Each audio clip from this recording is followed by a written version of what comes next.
सतगुरुदेव भगवान की जय। गुरु जी गुरु दरबार की शाखाएं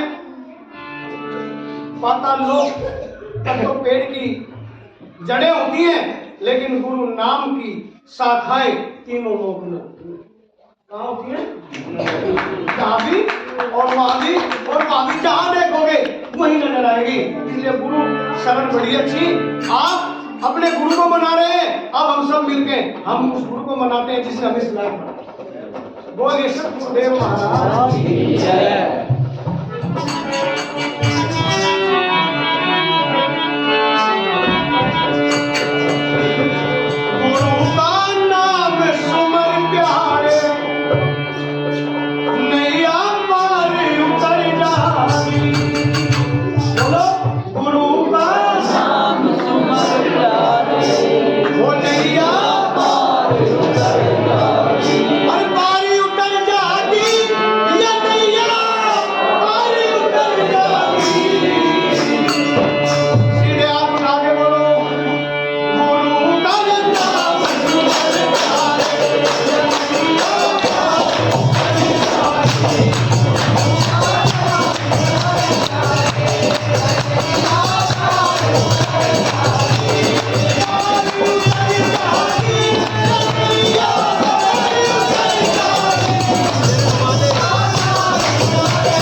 नहीं, परमात्मा ने इन तीनों को बनाया है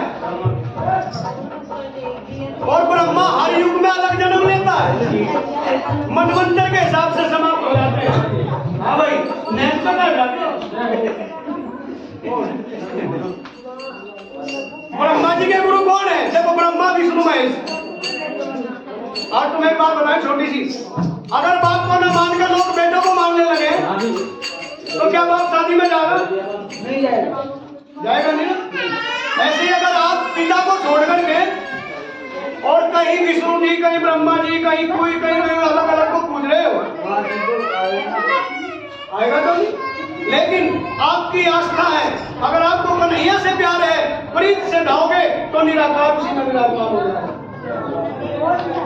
ठीक है, तो बताइए ब्रह्मा जी के गुरु कौन थे? देखा तो जवाब दे दिया। चलो विष्णु जी के बता दो। ये तीन देवता तो हमारे बिल्कुल सबकी घट घट में है। और शंकर जी के गुरु नहीं, ऐसा नहीं है बेटा। एक दूसरे का आराध्य हैं, एक दूसरे को पूजते हैं, एक दूसरे का भजन करते हैं, लेकिन गुरु नहीं एक दूसरे के।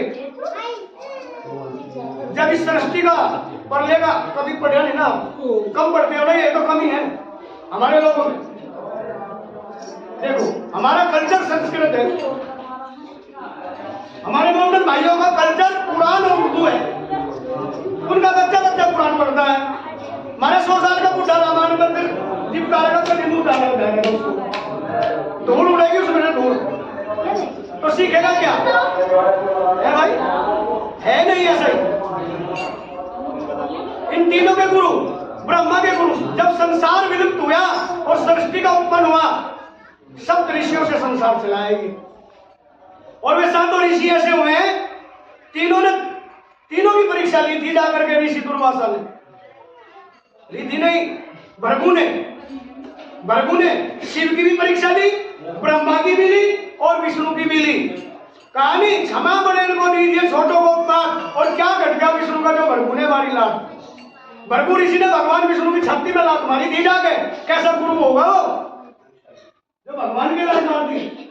और लक्ष्मी मां नाराज हुई और लक्ष्मी बोली, जहां मैं रहूं दिल में नारायण के वहां लात मारी ना, तेरी 21 पीढ़ी मेरे बिना पैदा होंगी, दरिद्र होंगी पैदा। लेकिन वो कैसा संत था? बोला खुश है इसमें। अब मेरी सुनो, जिस नारायण से इतनी मोहब्बत करे ना, 14 साल इससे दूर रहेगी। मैं भी दूं वरदान। त्रेता युग में सीता बन के आई, 10 साल एक बार रावण के दौरे रही और 4 साल अज्ञातवास में कटे। विष्णु नारायण बन गए और सीता आई लक्ष्मी बन गए। आई नहीं आई? रही 14 साल दूर, वही दे दिया था।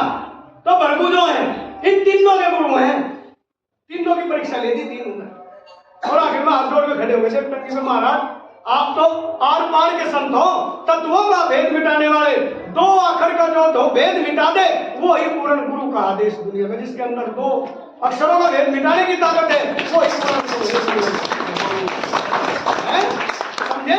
इन तीनों के गुरु थे भृगु। और नहीं 21 पीढ़ी का वरदान मिला था दरिद्र होने का। सुदामा 21वीं पीढ़ी में जाके बाल हुए, भृगु वंशी थे। प्रमाण को प्रत्यक्ष की जरूरत नहीं होती। इसलिए किसी संत के मुंह से, किसी फकीर के मुंह से उसकी आत्मा को कभी ना सताओ। अपने से बनता हो किसी को दो, न बनता हो मना करो, लेकिन आप उसकी आत्मा की बददुआ लेने की कोशिश ना करो। चाहे कोई पाप से कमाता है, पुण्य से कमाता है, वो उसका कर्म जाने, क्योंकि जब मरेगा तो भोगना उसी को होगा, तुम नहीं जाओगे। अपने से बड़े तो दे दो, नहीं बने तो सब 4 बात मत बनाओ। बोले नहीं साल मांगता है, कहना नहीं, मांगना मरना पड़े पहले, उसकी हिम्मत देखो। इसलिए हम एक बात आपको कहते हैं, किसी की बद्दुआ अगर जिंदा भक्ति है तो ये आत्मा है, और अगर इसकी बद्दुआ किसी को लग गई तो वो बाल नहीं होगा। ठीक है?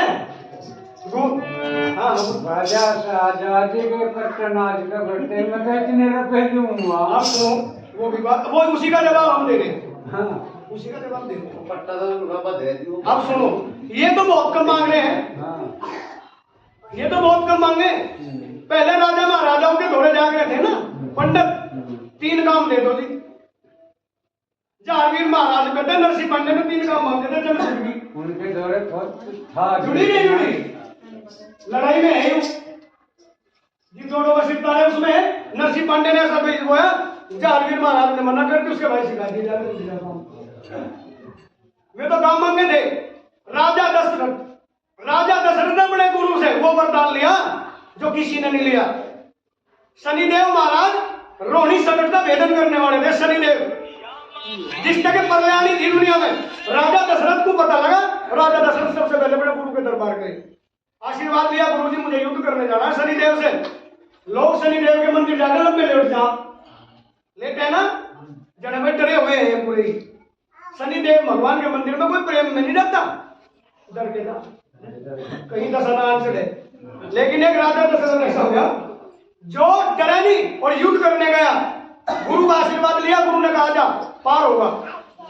अब जब ऊपर गया शनिदेव को ललकारा तो शनिदेव खुद गुरु बनते हैं, शिव के शिष्य हैं शनिदेव, गुरु भक्त है पूरे। बोले राजा दशरथ मैं तेरे से परेशान हूं, क्यों कि तू गुरु का आशीर्वाद लेगा। गुरु भक्त जो होते हैं ना उनका काल भी कुछ नहीं बिगाड़ता, क्योंकि काल से काटना, काल से साथ में कुछ छुटाना ही गुरु नाम है। आपने आशीर्वाद लेकर आए गुरु का, मांगो क्या चाहिए? बोले आप इस रोहिणी संकट का भेदन ना करो। क्यों कि इस जगत में वे भी लोग मरेंगे जिनका कोई दोष नहीं है, इसलिए मुझे अपनी चिंता नहीं, मुझे चिंता उन लोगों की है जिन्होंने आज तक सृष्टि में देखा ही नहीं कहा।